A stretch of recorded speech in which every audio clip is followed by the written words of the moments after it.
Francis might just be the unluckiest, most miserable character in the whole show. So I'm gonna break down his entire journey, from childhood trauma to failed independence. Francis's misery literally began at birth. Out of guilt, Lois tried to be the nice mom and let toddler Francis get away with everything until he nearly burned the house down playing with a lighter. In that moment, the war between mother and son had begun. By age 4, Francis was such a menace that he literally locked Lois out of the car while she was in labor with Malcolm, causing Malcolm to be born on the front lawn. It's low-key hilarious, but think about it. From day one, Francis was locked in a toxic dance with Lois, each bringing out the worst in the other. And this was just his early childhood, and it only gets worse. Things went from bad to worse when Hal lost his job after Reese was born, forcing the family to send young Francis to live with his cruel grandparents, Ida and Victor. Being stuck with Grandma Ida, which was one of the most toxic characters on the show, left Francis with serious trauma. Ida's tough love involved downright abuse. In fact, many of Francis's destructive childhood antics seem to echo Ida's own twisted rituals of manhood. Seems like little Francis grew up feeling utterly abandoned, and that resentment only grew, which we can see in his behavior towards his brothers.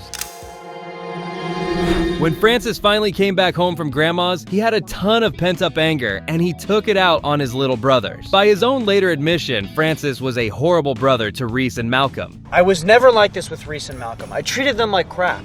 Way worse than they treat you. He bullied them relentlessly by hitting them, stealing their stuff, locking them in closets, and so on. There's even a mention that the scar on Reese's back was from Francis stabbing him with a bayonet. You know that scar on Reese's back? That's from a bayonet.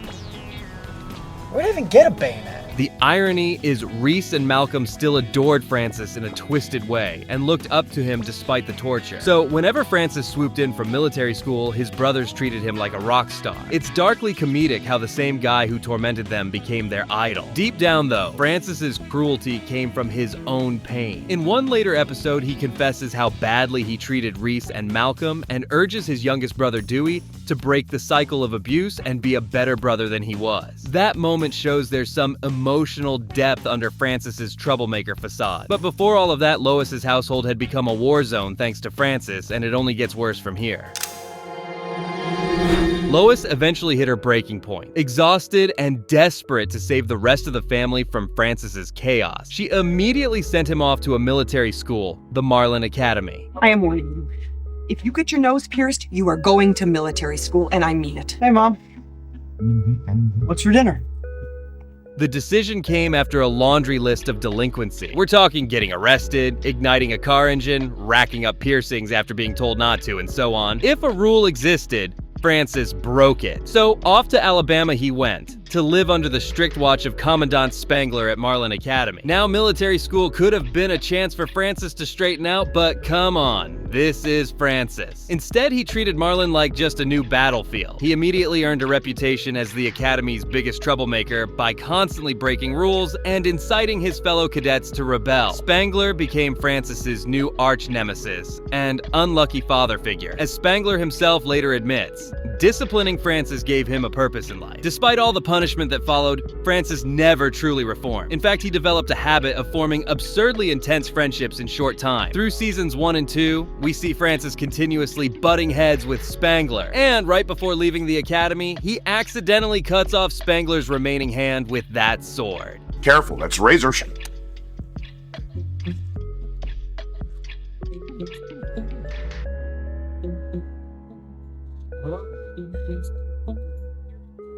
Yes, Francis left the poor commandant with 2 hook hands. It's a darkly hilarious exit, but it also symbolizes how everywhere Francis goes, chaos follows. But things take a darker turn for him at Alaska.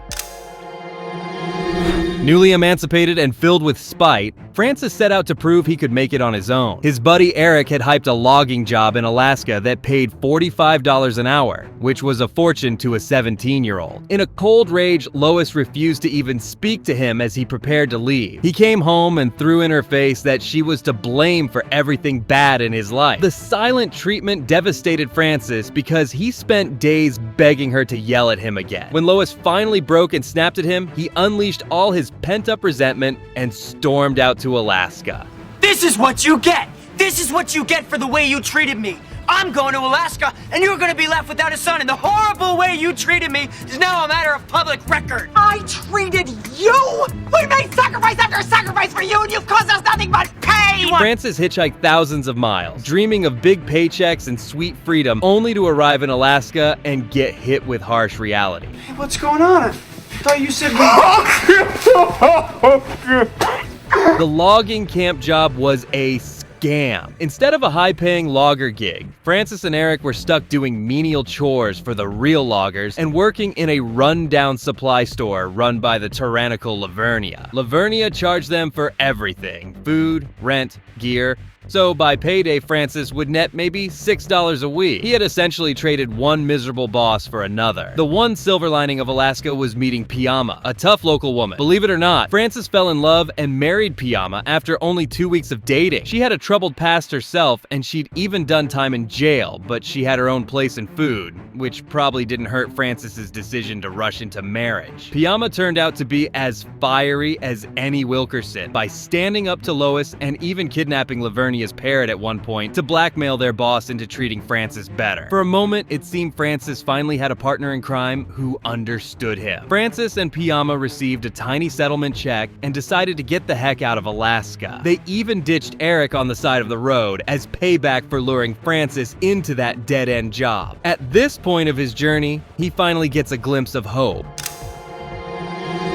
After burning through most of their Alaska settlement on a cross-country road trip, Francis and Piyama stumbled into what might have been the best chapter of Francis's life, which was working at a dude ranch in New Mexico. They land jobs at a place called The Grotto, run by an absurdly nice German couple, Otto and Gretchen. Finally, Francis has a kind boss and a steady job, and he actually thrives. Otto basically treats Francis like a son, entrusting him to manage the ranch operations despite Francis having zero experience. In no time, Francis proves to be a capable foreman and even matures into a more responsible, confident adult. He's suddenly the happiest we've ever seen him on the show. He helps Otto with personal issues too. In one episode, Francis uses his expertise in pointless family feuds to help Otto reconcile with his estranged son. For about 2 seasons, Francis is actually happy living the cowboy life. But of course, this being Francis, it doesn't last. After 2.5 years of relative bliss, a disaster strikes at the ranch after Otto fires him for some money issues. To make matters worse, once Francis is unemployed again, Lois swoops back in with "I told you so" energy, pressuring him to find another job immediately. We then see Francis try to hide the truth from Piyama, which is a desperate move to avoid shame. And with his safety net gone,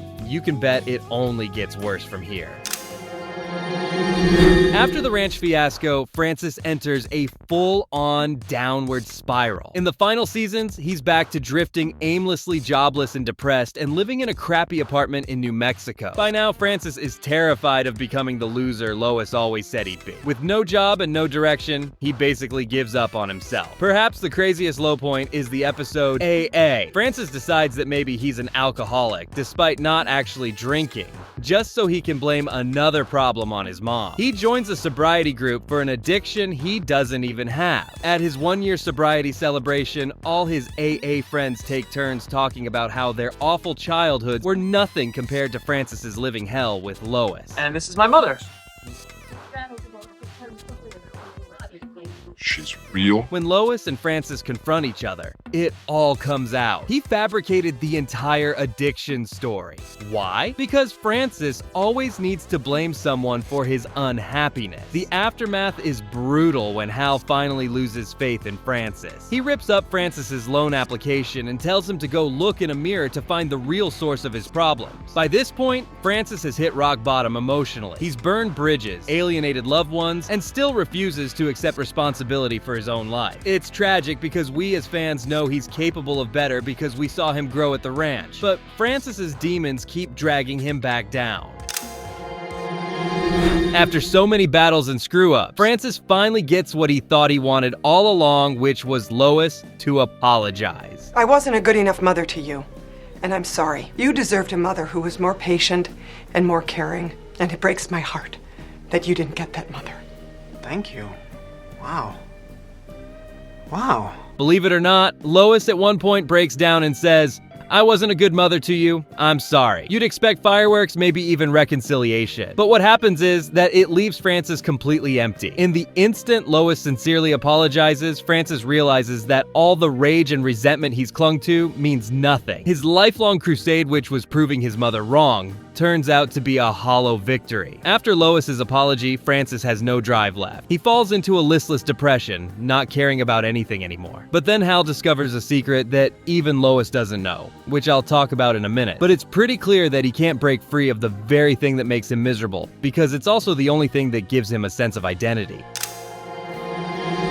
In the end, Francis does something truly unexpected. He gets a normal job. That's right, the freewheeling rebel ends the series as a 9-to-5 office worker. You got a job at this giant corporation. I'm in this tiny little cubicle surrounded by hundreds of other tiny little cubicles, inputting numbers into a computer all day.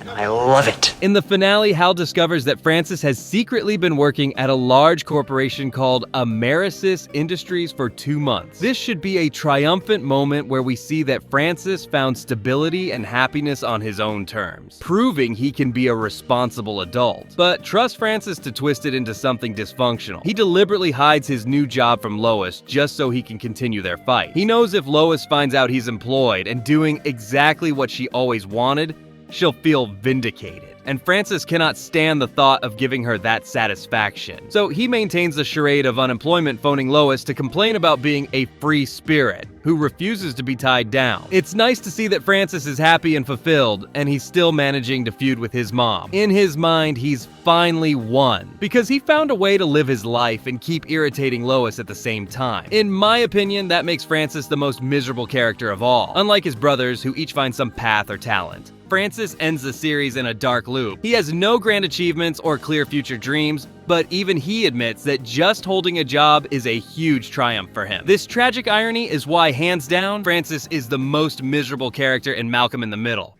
That's it, folks. If you like these videos, make sure to subscribe because I have a lot of them coming, and I'll cover more of your favorite sitcoms in the future very soon. I'll catch you guys in the next one. Bye.